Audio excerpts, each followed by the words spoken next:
The time is now to architect a life of excellence. What will we do? Who will we become? We decide today. This is Learn, Do, Become Radio. Let's move onward and upward together.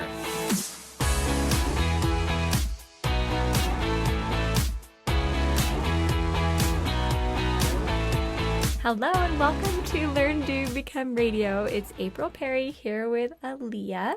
Hi, everybody. And today we're talking about how we're going to be organizing things related to our education. And I'm kind of laughing. I told Alia, okay, girl after my own heart. She and I are sitting together with our Evernote apps and our notebooks talking about organization. We have our planners ready and we're so excited to tell you all about how we organize. Now, we recognize that not everyone gets giddy about organization. Now, Alia and I kind of do. I was sitting taking a little rest today and Alia started telling me about how she organized her Evernote and talking about all the stuff she was doing. And she goes, sorry, Mom, I just get so excited about all this. And I just said, you know what? I totally get it because I get excited about planners and planning and organizing and notes. And maybe do you want to tell why you get so excited about it? I mean, I don't have the same enthusiasm, I think, as my mom does. I mean, I love organization and I'm all for it, but, you know, it doesn't make me, like, absolutely giddy and I just can't wait to wake up in the morning and organize. But, I mean, just organizing just helps me to feel a lot less stressed about my school life, my extracurriculars, everything else I'm doing. I mean, without getting ready for college now. Yeah, getting ready for college in a few months. I mean, without being organized, I would be just a ball of stress and I wouldn't be able to just live like I am right now. Like right now, everything is going pretty smoothly. I have because you're clear working plans. part-time. I'm working part-time, going to school, and you're getting running ready a for club, college. going to college. Yeah, so lots of things going on, but with all of the right tools for organization, I think it's totally possible to not be super stressed. I mean, so you're not stressed? No. Well, I mean, obviously there's some stress, you know, going to start living on my own and all the fun stuff of turning 18 and graduating, but I'm not just stressed to the point of I can't even do this anymore. I don't know what I'm doing. I don't have projects lined out.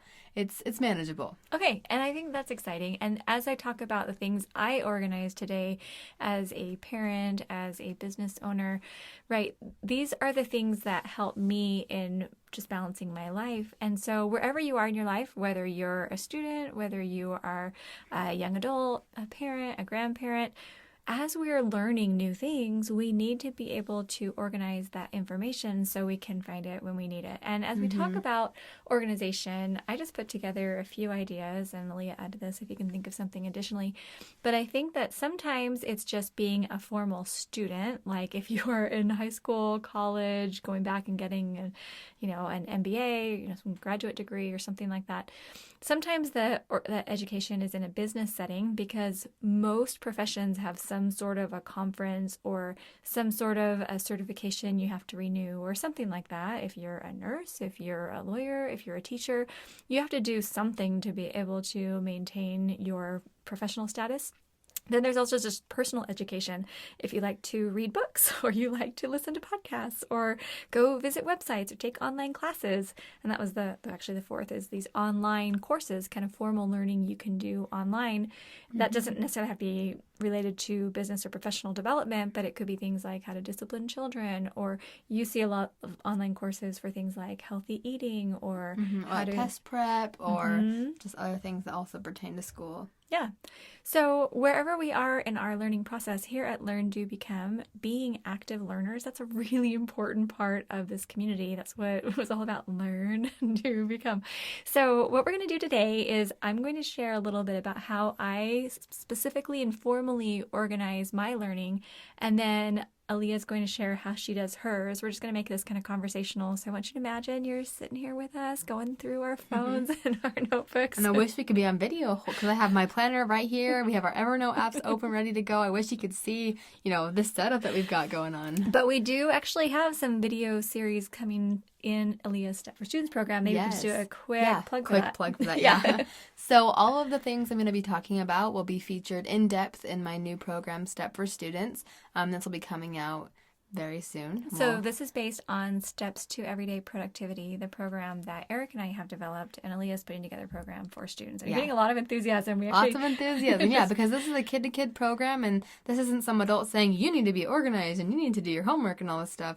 It's just me saying, hey, I'm a student, I'm a teenager too, I get it, you're busy, you have a lot going on, but here are a few apps. Here are a few ways to organize your binder, organize your planner that will make you just more successful overall. Yeah. Okay, so let's jump in. And first, I'm just going to share a little bit about how I used to record things, and then I'll share how I'm doing it now that we've entered the digital age. Now, when Alia was a little baby, she slept a lot, and I had time. I had hours and hours every day. And actually, as her sister and her brother came along, they all went to bed at 7 o'clock. That was your favorite, right? Oh, yeah. And now the youngest gets to go to bed at 9, 10, whenever he wants. And we're like, this is We're not working fair. on it. This is not fair. Getting a bit earlier, but we had 7 o'clock bedtimes for all the kids. And Eric was actually gone a lot in those early years. And so I had hours every week. And I didn't really love sitting around watching TV. I actually preferred to be reading and writing and learning. And so I would go to the library and I would get books, or I'd borrow books from friends, or I remember my dad gave me some books. And I would be sitting down each evening, and as I would read, if I found a quote that really touched me or that really excited me, I would hand write the quote on a piece of notebook paper, and I had something called my knowledge binder. It's a small little 1-inch 3-ring binder, and I had it in dividers, and I was writing down notes on books about motherhood, books about history. I had some books just about how to become a CEO. I mean, I had all these things I was kind of aspiring towards, and I created this little knowledge binder, and I would just hand write notes. Occasionally I did photocopy. We had a copier. I photocopied a few pages of a book and I'd hole punch them and put them in. But I have this little binder, I still have it to this day, of several, books that I was reading and different ideas. Now that was one way to do it, but Evernote has made it so easy. I know, all these apps nowadays. So Evernote's really the one we're going to focus on today. Yeah, and I mean, a lot of people aren't big fans of Evernote, or they're like, oh, it's going to take me some time to get used to. I actually did not like Evernote until a couple of years ago. I mean, I've used the app since I was 12 or 13, so for about 6 or 7 years now, but I didn't really start loving it and start totally using it until about 3 years ago. And I think it's just kind of an acquired taste. If you have another app that you find to be way better, then go ahead and use that. Yeah, some people we hear used OneNote, or you can use Google Drive. We'll talk about that in a little bit. So too. Evernote is not a mandatory app that everybody needs to get. It's just one that we've really liked. And well, maybe we can share why we like it, because as I jump in to explain how I have my notebooks organized, I'll just explain why I love it and if you want to add. So first of all, Evernote is really easy to use on your phone. It syncs to your computer or your tablet. So I love that I can just easily log in, find what I need for me. It's way easier to access on my phone than something like Google Drive is at this point of our recording. Also, you can take a picture and Evernote will search the text in a typewritten piece of paper you photographed. And Evernote can also scan some of the pictures. Like if you're trying to take a picture of a document, it'll scan that document into your phone. And that way, if you're searching for something later on, it's super easy. Say you're searching, a worksheet or something. All you have to do is type in those words and they'll be right there. Yeah, and within the same note, you could have a photograph, you can have typewritten text, you can have an audio recording, you could even drag a video in there. And you can even doodle something if you feel like it. You can doodle something, you can underline, annotate. I mean, it's pretty awesome to see all the things that you can do inside a note. So that's why I use it. The other thing that I like about Evernote is you can create something called notebook stacks. So I don't use a lot of tagging. Some people do. They love tags, which is fine. I don't actually use really any tags inside Evernote.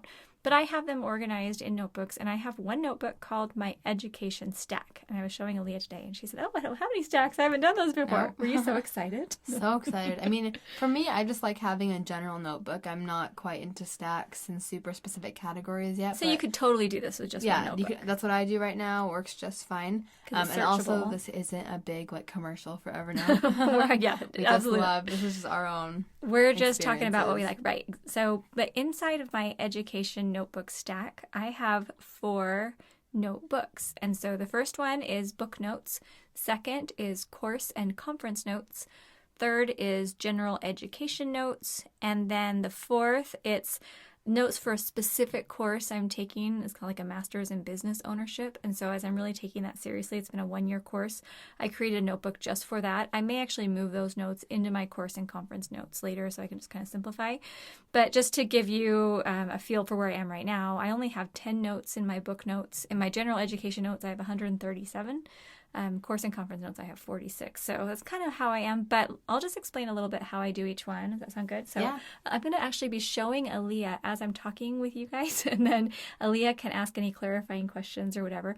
Okay, so what I do with my book notes, and I've just started doing this with the last 10 books that I've read. And so as soon as I start reading a book, I create a note for it. So for example, I read this book, or I'm almost done. I have maybe 1 or 2 more chapters, but it's called The Opposite of Spoiled. It's by Ron Lieber. And it's all about how to help your children to learn how to give and how to be thoughtful and really be thinking outward and not just turning out spoiled. And so I really like the book. And so what I do is as I'm reading, I'm taking photographs of key pages. And then as I'm taking those photographs, if there's something in particular in the photo that I really love that I want to write out, then I'll go ahead and I'll, type it out below the photo. But I just have a series of photos explaining what it is that I love about the book. So does that sound pretty sounds great. Self-explanatory? Okay. So that way it's really fun. I'll have my phone next to me while I'm reading. And whenever I'm like, oh, that was so good, I just go snap, take a photo. So do you ever underline it like digitally, or do you underline it in the actual book, or how do you know like what quote you want to save? Probably underlining digitally would be a really good idea. I haven't done a ton of I think you can actually draw here. on pictures in Evernote, so that'd be great. Yeah. That is a good idea. And sometimes I do actually underline in the actual book. So when I do that, then I will photograph what I'm underlining as well. Sometimes there's diagrams in a book. Like I read this book called Rocket Fuel, and it's all about how to organize our team in our business. And so they have pictures showing, hey, here's a good org chart that you could use. Or here's the things that you'll want to cover at your weekly meetings. And they have a bulleted list. And so I just take pictures of those. So I have all of that there. So then as I'm talking with Eric or I'm talking with a team member, like for example, I asked Danielle to read Rocket Fuel because she and I are going to be running the business together as far as logistics and helping run the team. So I said, hey, Danielle, I want you to read Rocket Fuel, and then we'll have a little book club and we'll talk about it. So she's reading it right now. And when she's done, I can just open up my book notes and say, okay, here's some of the things that I loved about it. What did you like about it? And I can actually take notes on our conversation inside this note I already have written. That's great, yeah. Okay, so that's for book notes. And then for course and conference notes, your dad and I go to a lot of conferences. Oh, yeah, they're always gone. No, not always. I'm kidding, I know. We go to maybe 3 formal conferences a year, but then we'll have some meetups that we'll do with different coaching groups and things like that. And so when I do go to a conference, it might be for, 2 to 3 days at a time, I'm writing down really copious notes while I'm there. And so sometimes it's handwritten notes. Like I went to a church conference and I have all these handwritten notes I take pictures of. And if I write neatly enough, Evernote can actually search my handwritten notes, which is awesome. And then we have, if I go to a more formal business conference, I always put the name of the conference in the subject line of the note, like the title of the note. And I'll put the name of the speaker, and I always put the year. So that way, if I'm like, okay, I went to a Social Media Marketing World conference, for example, anytime I do SMMW for Social Media Marketing World and 2017 or whatever, I can do a search for that, and it'll bring up all the notes I took at that conference. And if I am taking any handwritten notes, I take pictures of those. Also, if I'm taking a specific course and they have a PDF inside the course, I save the PDF to my course and conference notes notebook. Anytime a PDF pops up on my phone, you can just save and put it right into Evernote from the little save button that they have on the screen. And that way, it's really helpful. Now, for example, back in May, I went to a class about copywriting. So they were talking about how you can write really good titles for podcasts or blog posts and things like that. And while I was there in the class, they gave me this link to this special website you can go to, and it has this headline analyzer. I showed that to you.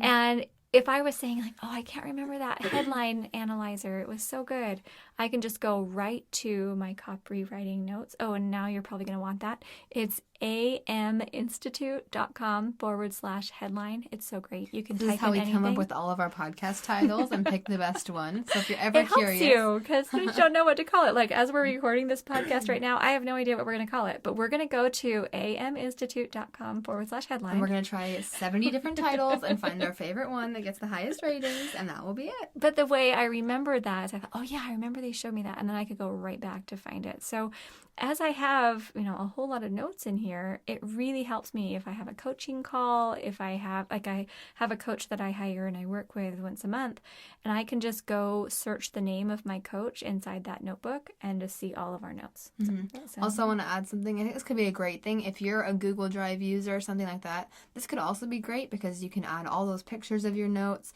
You can add in those links too in Google Drive if you feel like it.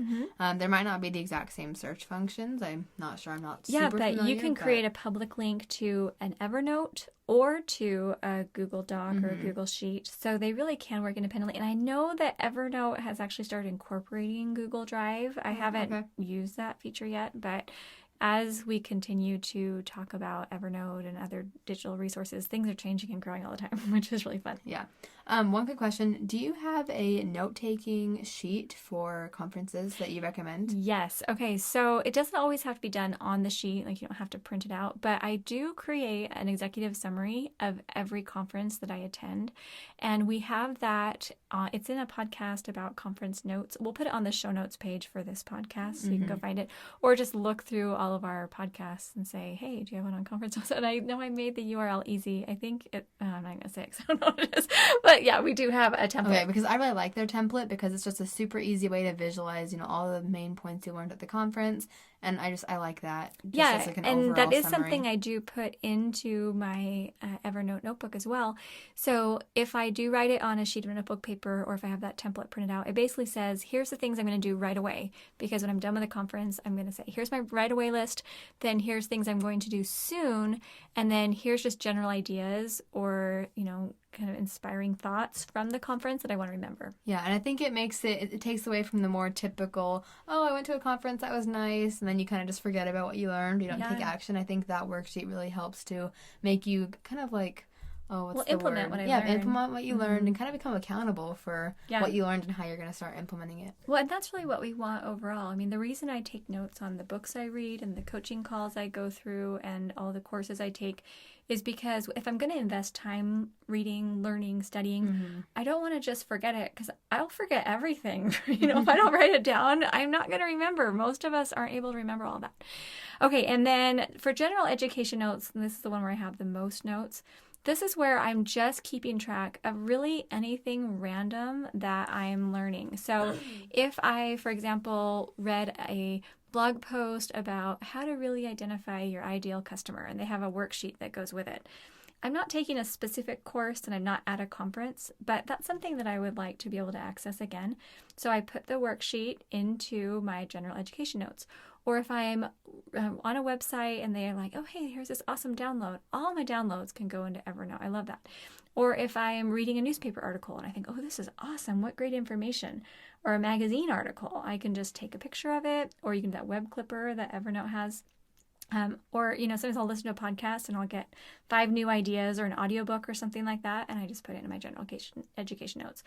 Even some great snacks that kids can make that are healthy. I found a download for that. I love that. So it's all in here.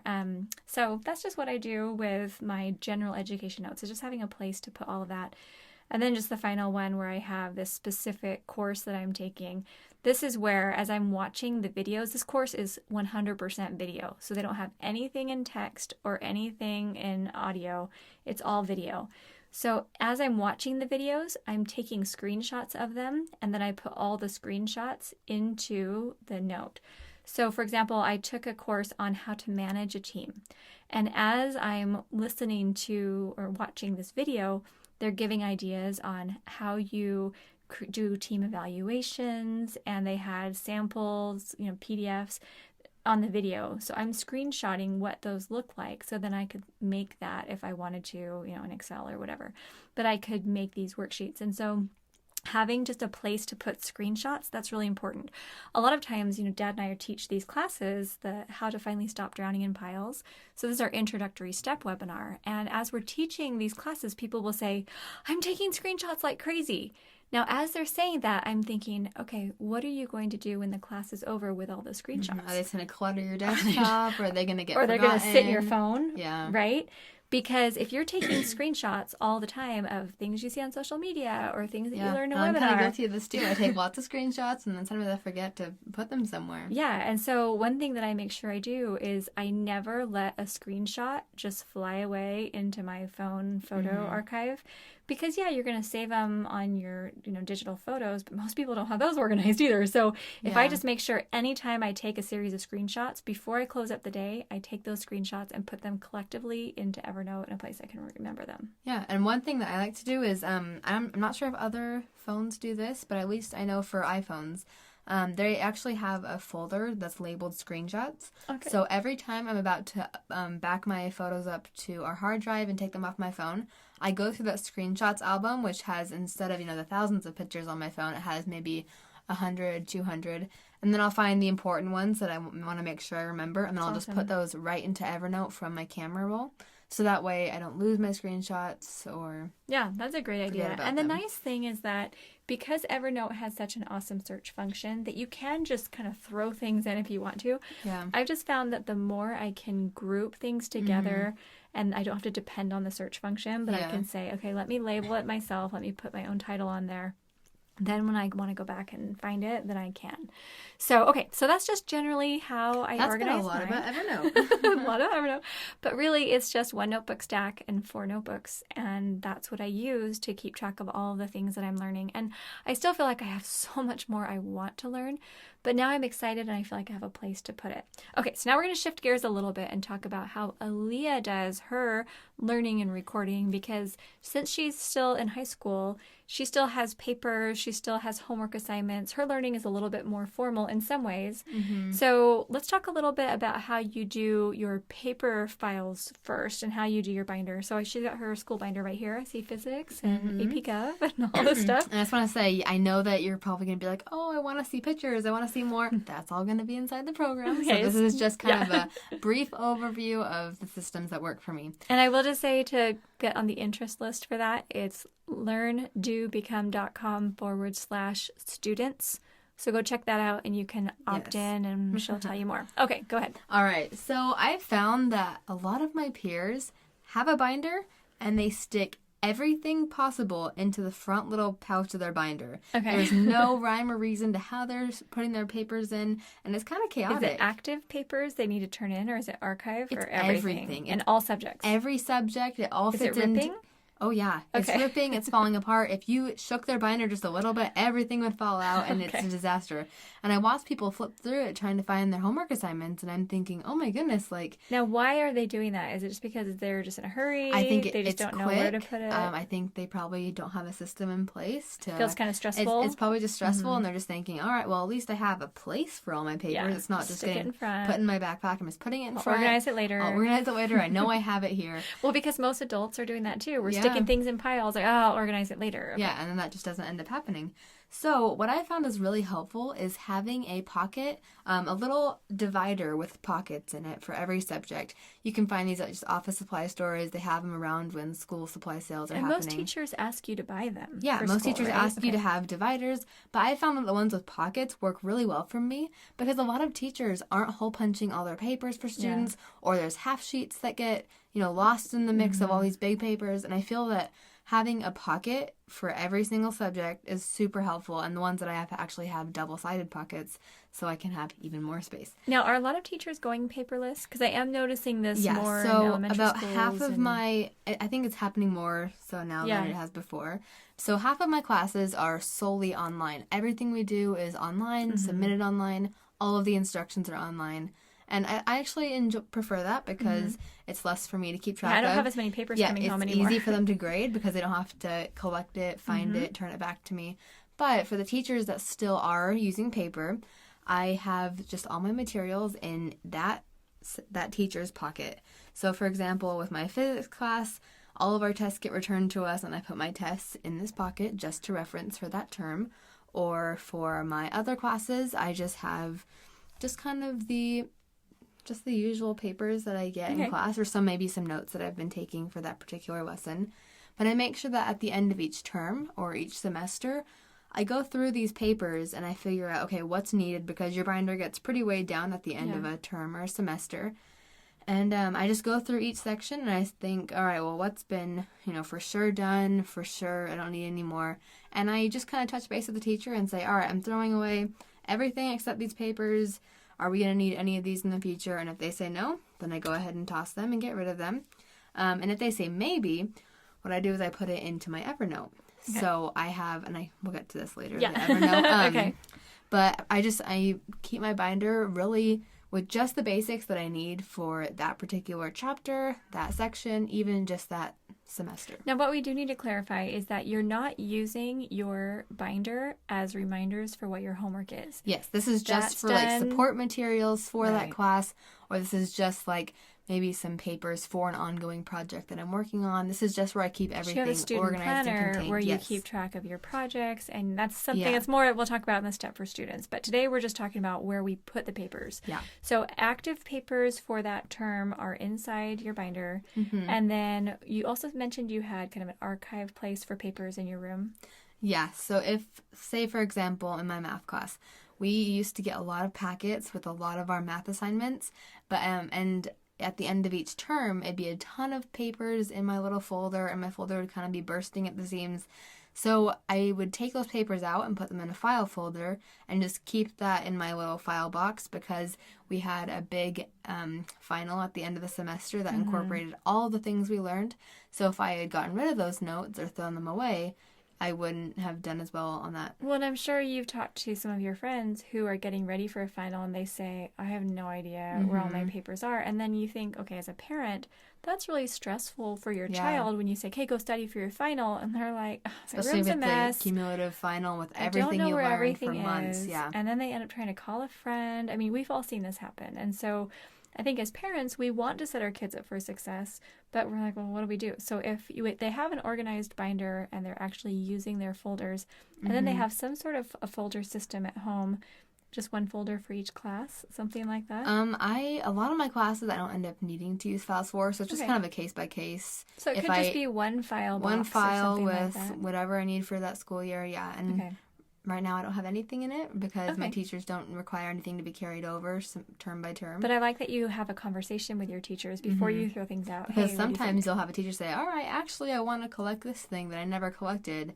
And if you're like, oh my goodness, I threw that away 6 months ago, it's going to be a problem. So let's go ahead now and let's talk more about the Evernote files, because I think a lot of us know, okay, you have a binder, you've got a subject folder for each binder. Folder for each subject. But what Alia's been doing with Evernote, I got so excited. This is where she was showing me earlier today, and I thought, holy cow, this is awesome. And you did all of this with a free Evernote account until you just upgraded recently, because you have to pay for it yourself. Yes. But you did it. So like I said earlier, I was not a fan of Evernote until about my sophomore year of high school, when I realized, hey, I can actually start utilizing this tool and, becoming more digital instead of focusing on papers. So you have one notebook called School. I have one notebook called School, and I have other notebooks that are labeled, like notes from maybe a church class that I attend before school, or from other... Do you have a work notebook?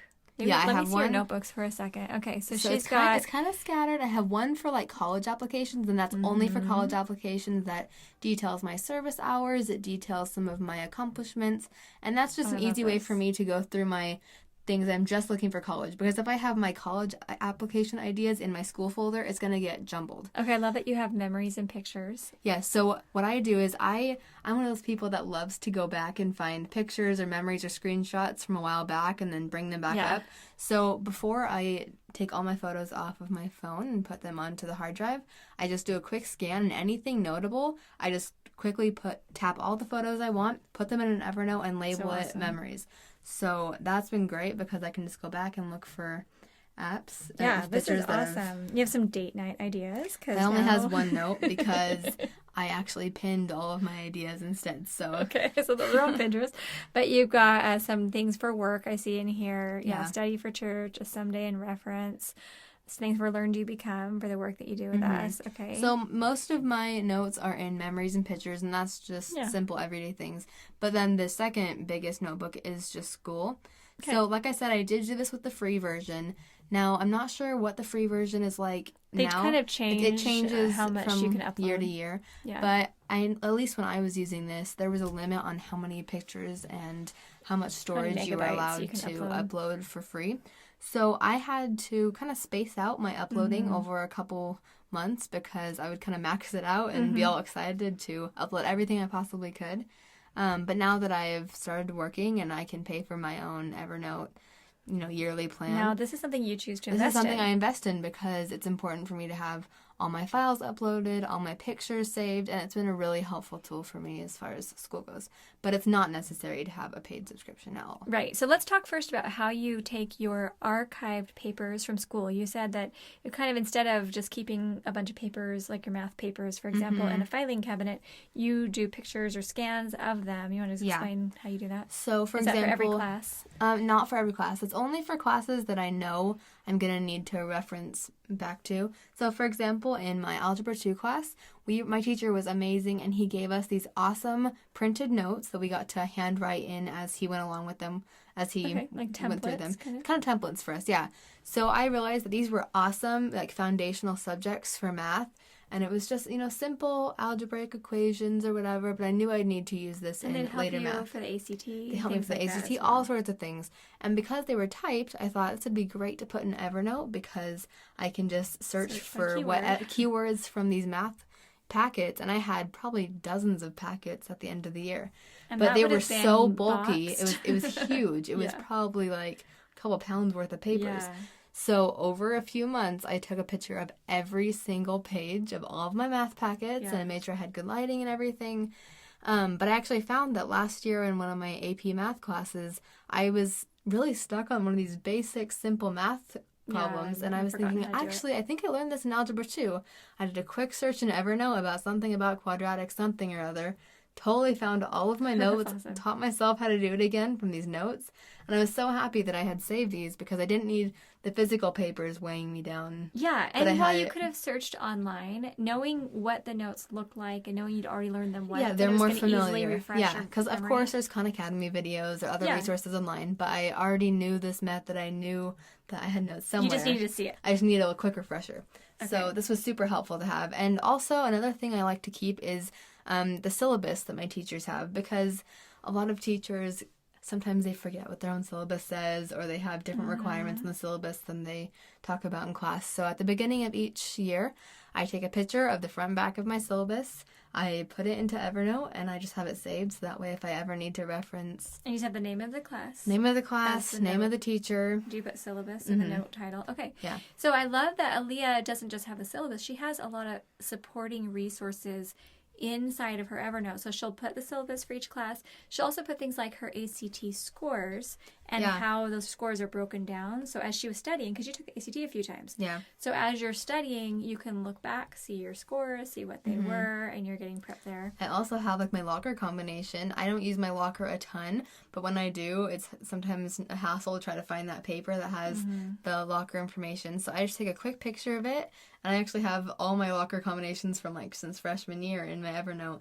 And I'll just do a quick search. I'll find my combination and the locker number, and So just awesome. be good to go. Okay, and then another fun thing I wanted to have you talk about was your audio recordings. I actually because totally forgot I'm about so these until this excited. afternoon. Okay, so using a smartphone, most smartphones have some sort of a voice memo app. Mm-hmm. And so you can record for quite a while too, right? Yeah. Okay, so let's talk about what kinds of audios you can also record from the microphone inside Evernote. I It's don't not like as doing that good. as much. I like using the audio The voice recording. memo, Yeah. and then you can save that memo to Evernote. So what kinds of things did you record in audio format? So before I was taking AP European History, and this was a class that had so much information over over 1,000 years, and it was kind And of a great overwhelming. teacher. I had an amazing teacher. Very engaging. Yeah, great and she speaker. held after-school study sessions where she would, take requests from us and say, all right, is there a specific era? Is there a specific country? Like, what do you guys need help on? We'll just have a discussion about that, and I'll just give you guys a quick lecture about it, and she would create, like, a PowerPoint for us. And she let you sit and record it. Well, I actually asked her, I was like, is it okay if I record this? And a lot of other kids had been doing this. One girl recorded every single class lecture the entire year. Okay. She got like over 100% in that class. Crazy. Anyways, so if that's something that you're interested in, and if you actually are going to go back and listen to these, I think it's kind of pointless to record if you know you're not going to. Right. It has to be the right fit, the right class, Yeah. the right teacher, the right need. But for this class in particular, it made sense. Yeah, because these were topics that I was confused on, like Poland. Like, you hardly ever learn about Poland. I don't know very much about Poland. So she started playing the note today. Yeah. And I'm thinking, holy cow, this is really interesting. I didn't know about the government in Poland. And hearing your AP teacher talk about it, it was really exciting. I thought, well, that's awesome. So I went to several of these after-school study sessions, and they were probably hour and a half each. And I would only record the sections that I was having a hard time with. And like while I was getting ready in the morning, I would just play this section while I was doing my hair or getting ready, whatever. So I have several different files that have everything from a 5-minute recording to a 25-minute recording, just whatever I felt was needed for my study and then preparation. you said that she would also give you ideas on how to do multiple choice, like tips for so multiple choice we had questions. a multiple choice part of our AP test and also essays and prompts. So she went over, what are the best ways to approach these, and with her tips, I was able to do really well on the test. Yeah, that's awesome. Okay, so then you also keep track of some of your active notes and study. So, for example, let's say you have a test coming up. Do you put some of your notes, or I guess that's what you were doing. You were recording these audios as you were actively learning them. So sometimes it's to use for archives, and sometimes it's things like, oh, I have a paper due next month, or something like that you would start collecting resources in, or do you mainly use Google Drive for your active projects? So for my active project, it depends on the project. I usually don't put it in Evernote because Evernote's kind of my long-term... It's more archive. Yeah. Okay. Google... I use it for my active projects. Yeah. So for me, it's... I don't use Evernote on a daily basis to, be checking in and seeing my projects. If it's a physical project, I will just keep it in my folder. But I will have papers with a handout and you're taking notes. Notes. And a lot of teachers require you to have a separate notebook or a separate folder for that particular class. Okay. So I found that for the classes that I do have projects in, they are the classes that have their own binder, their own notebook. Okay. So I kind of keep my information organized along with whatever the teacher requires. Okay. But I have my current projects list that, has all my... school projects and things like that in it. Okay. And so then if you are working on a paper, let's say you have an essay that's due. Well, like right now you're working on college essays. Where are you doing those? So I'm doing my college essays in Google Drive. Okay. Just because I don't want to do it inside of the college application because I don't want it to get submitted prematurely or lost or something. And why do you choose Google Drive over Evernote for those? For me, it's just a matter of accessibility. So our school, Evernote doesn't sync with my school's Wi-Fi versus how it does at home. Okay. So I'll find that I'll work on something at school and it'll be gone when I get home. Oh, okay. So I found that because we use Chromebooks at school and it's tied to Google very heavily, that it just works better. So this is just for me, it's case by case, but because at my other school I was able to do Evernote just fine. Okay. But I found that Google Docs works better for my needs right now. And really a Google Doc is better for a word processor, I think, as far as... And it can convert to Word documents very easily. Okay. All right. And so anything else you want to share about Google Drive, how you organize that? You have just one folder so in there I have 3 folders right now for school. There's a reason for that. So one is just titled School, and this is everything under the sun that relates to school. So if I have a PowerPoint that I'm working on for one of my classes, I throw it into School. If I have an essay that I wrote on Word, but I want to make sure it's saved across other devices, I put that in my folder. And that works because you can organize, you can just search in Google Drive by the title, and you can search by how recently you created it, right? Mm-hmm. Okay. Sorry, and then I have 2 other folders in my Google Docs, and one is for my physics class, and the other is for my AP Psychology class. Now, these, for my AP Psychology class, we focus very heavily on notes for every single chapter we do. We have tons of notes, tons of important things that are all submitted online. So by having this specific folder just for my psychology class at the very top of my list, it's easy for me to access in class. I have to use those notes on my quizzes every day in class. So it makes sense for me to have a separate folder. But once this class is over, I'm just going to combine the files and put those psychology notes into my main school folder. Okay. If that makes sense. Yeah. And then for my physics class, I have to have a separate notebook just because it's easier, because we have a lot of labs that we do on Google Drive, and we have all these online assignments. They could get lost. Yeah, they can get lost. So what I do is I put an exclamation mark in front of the name of the title. So that way these are at the very top because it's alphabetical order. Mm-hmm. So the symbols go up first. So I have the physics. The sign would do the same thing. The sign and exclamation mark. I just like exclamation mark. Fine. It's like, oh, yay, school. So I have these two folders at the very top. Then I have all my other folders, and the school is kind of at the bottom with alphabetical organization. Okay. And you talked a little bit about email as well. Yeah.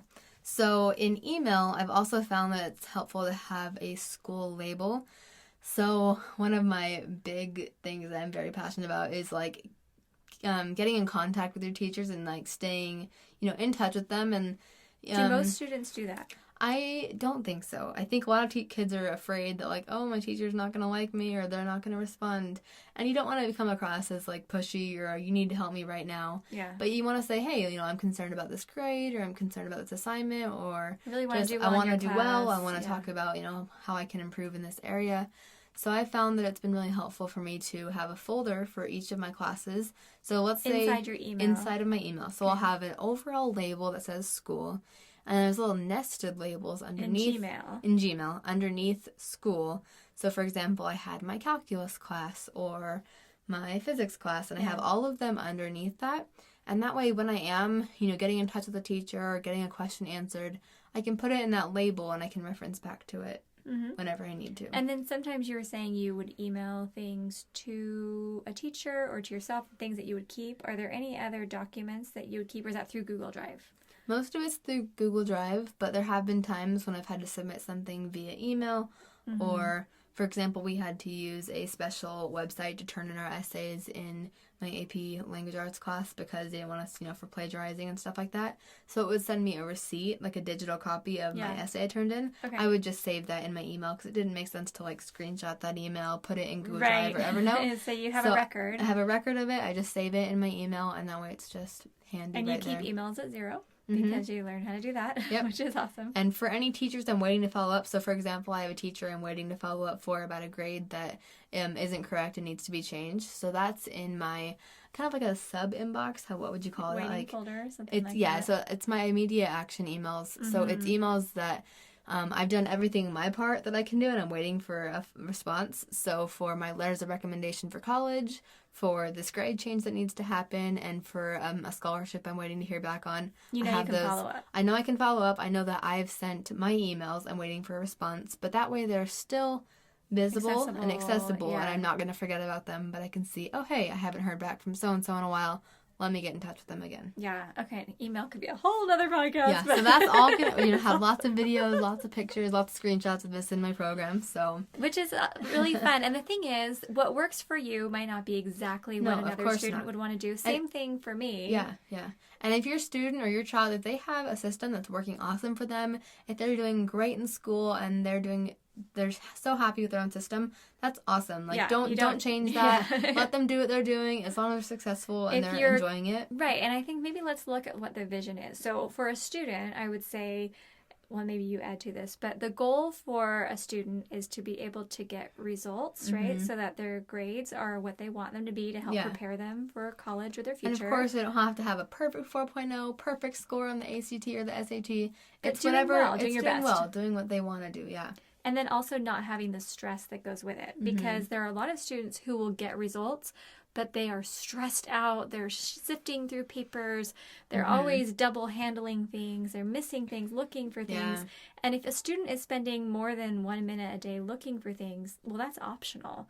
And so you can save a ton of time. Yeah. So that's kind of the goal as a student. And as I look at my learning as an adult and as a parent, my goal is to be able to be excited about the things I'm learning, to be able to access any information I need within seconds, and to be able to have a very easy way to review, to apply, and to be able to move forward and feel this constant growth.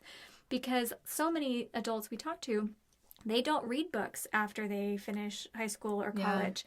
They're just done learning. They're like, well, now I just go into maintenance mode where now I'm running the carpool and I'm going to work and I'm, just entertaining or whatever. And I think when we can say, you know what, the learning never stops, that's what makes life so exciting. We want to be able to apply what we learn. Now, one more thing I'll add about my work, because Alia is consistently going through her assignments and preparing for tests and things like that, she has a natural way to go back to access her resources.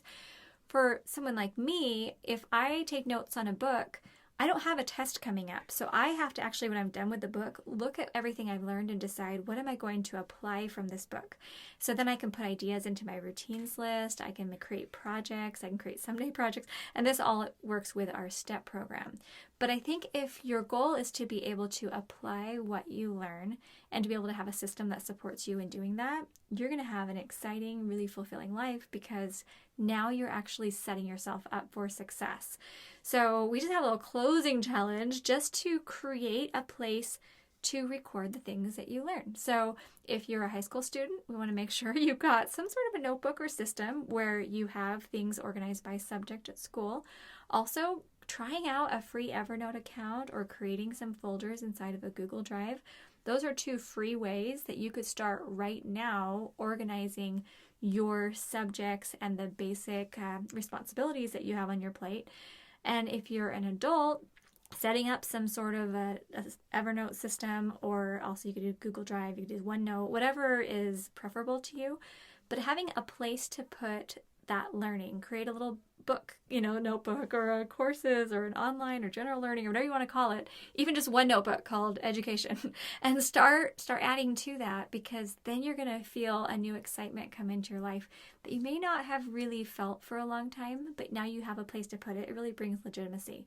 All right, well, thank you so much for being with us today at Learn, Do, Become Radio. Check out the show notes page to be able to access any other links or things that we'll add there. But also, if you want to check out our STEP system, where we talk about how to actually organize routines and projects and Evernote and all that kind of stuff, there's an introductory webinar at learndobecome.com/step. That stands for Steps to Everyday Productivity.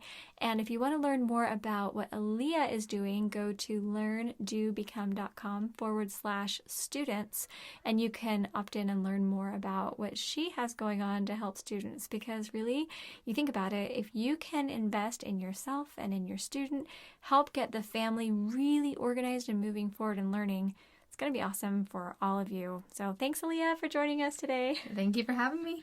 Everyone have a great day, and we will see you soon at learndobecome.com.